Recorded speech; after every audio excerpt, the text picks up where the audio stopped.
Hello guys and welcome to BaseWatches. If you've been saving up for a new watch for a while or just have some money to spend, then the Submarin's $10,000 in price range is just right for you. Watches in this category pair luxury, elegance, and style with functionality, durability, and subtlety, without compromising on either. Our guide of the 5 best pieces under $10,000 and has watches of all different kinds and functions, from a variety of different prices and brands. This price range has a lot to offer, so find out which watches we think are the best. The Grand Seiko Evolution 9 GMT is a testament to the brand's dedication to creating exceptional timepieces. Since its establishment in 1960, Grand Seiko has continuously strived for excellence, earning a reputation for producing watches that embody the artistry of Japanese horology. As far as details, the case comes in at 41mm in diameter and 13.9mm in thickness. The Evolution 9 GMT now features crown guards that sweep smoothly from the lugs. In essence, the case retains the design language from the Evolution 9 dress pieces, but now provides some utility for more active pursuits. Water resistance of 100 meters and the sapphire crystal helps support the utility. As far as other hints that these GMT watches are part of the Evolution 9 family, take notice of the bold, applied indices.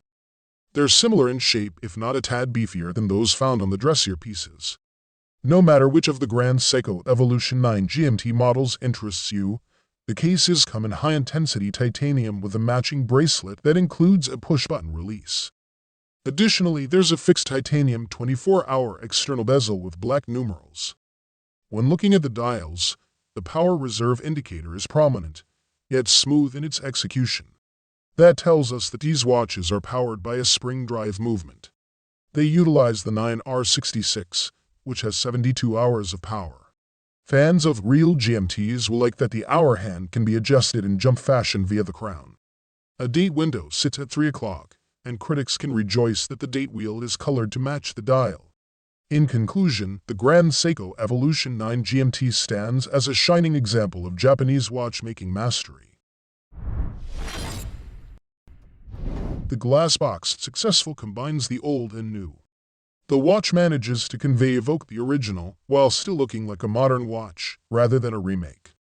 The raised tachymeter scale and domed crystal serve to give the watch a visual depth that vintage originals lack. That said, essential elements from the vintage original have been ported over to the new design, like the typography on the tachymeter scale and applied markers, for instance. Importantly, the Glassbox is smaller than most other comparable Carrera models, with a case that's just 39mm in diameter. The size suits the vintage-inspired design, although the watch still remains noticeably thick as a result of the movement. The Glassbox is powered by the CALIBRE TH20, an in-house movement developed by Carol Forestier-Casapi, the head of movement development at Heuer.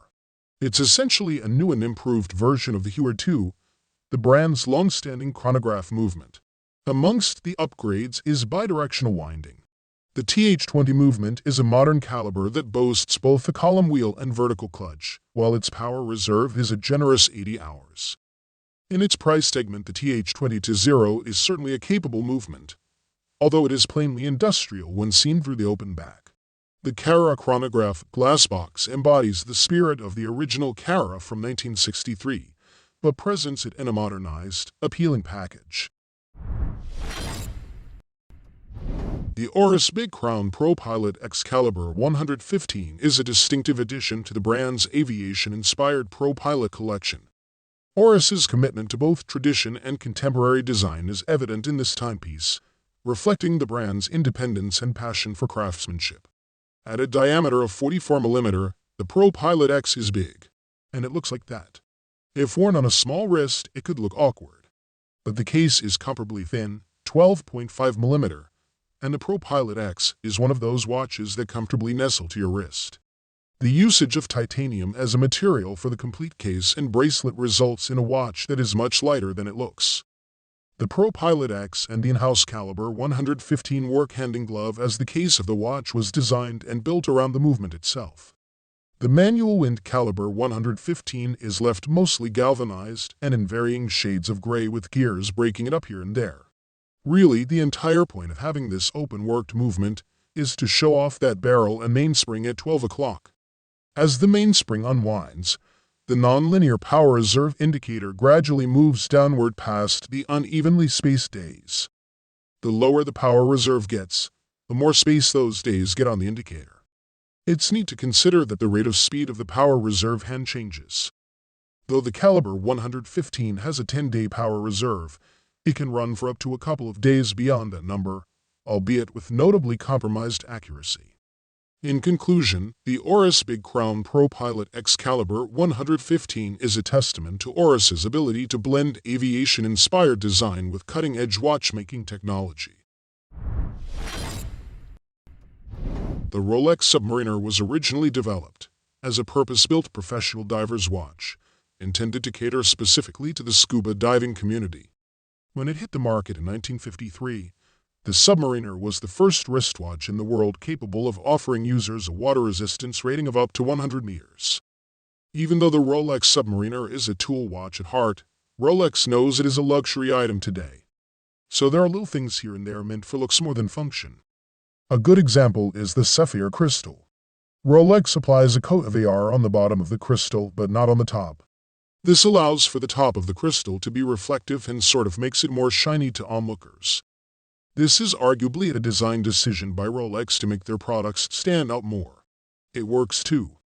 The Rolex Submariner case has changed very little over the years, but each improvement is welcome. The current size of the Rolex Submariner is 40mm wide, but it wears large for that size. This is because of the lug structure. I would say that the piece wears closer to a 42mm wide watch. Originally designed as a commercial diver's watch in the 1950s, the Rolex Submariner today has a water resistance of 300 meters and a design that is incredibly similar to the original. The Rolex Submariner is powered by the brand's self-winding Calibre 3135 movement. Like other modern Rolex movements, the Cal 3135 is designed and built entirely in-house by Rolex and is designed for precision and reliability above all else. The latest generation of the Primero family of movements is the Calibre 3600 seen in this watch. A few changes to the Primero movement design have granted Zenith access to an entirely new range of timing options. For the Calibre 3600, Zenith changed which wheels drive the movement and the chronograph. Now the chronograph is being driven directly by the escape wheel when running, and with the balance wheel oscillating at 5 Hz, rather than the usual 4. An innovative set of gearing ratios allows the Chronomaster Sport to measure 1/10 of a second without the need for a second balance wheel and escapement assembly. Let's move on to the other half of this watch's contentious part, the case and the bracelet. The case measures 41 mm diameter and 13.6 mm thickness. It's a comfy size to wear and fitted my larger wrists well. I think this watch will fit both smaller and larger wrists than mine with relative ease. Even though the pushers stick out a little far, it's nothing to be concerned by. The case has had nearly every surface polished. Sometimes this doesn't work on a watch, and it makes it seem a little too conspicuous, but I think the black ceramic bezel is enough to break it up. Also, the lug's tops are brushed like the bracelet's external links, which works nicely. In conclusion, the Zenith Primero Chronomaster is a masterpiece that encapsulates the brand's heritage and innovation. If you guys like this video or this video helped you, please give the video a like. Links to all the products mentioned are in the description below. If you are new to the channel, hit that subscribe button. Till next time, I will see you guys later.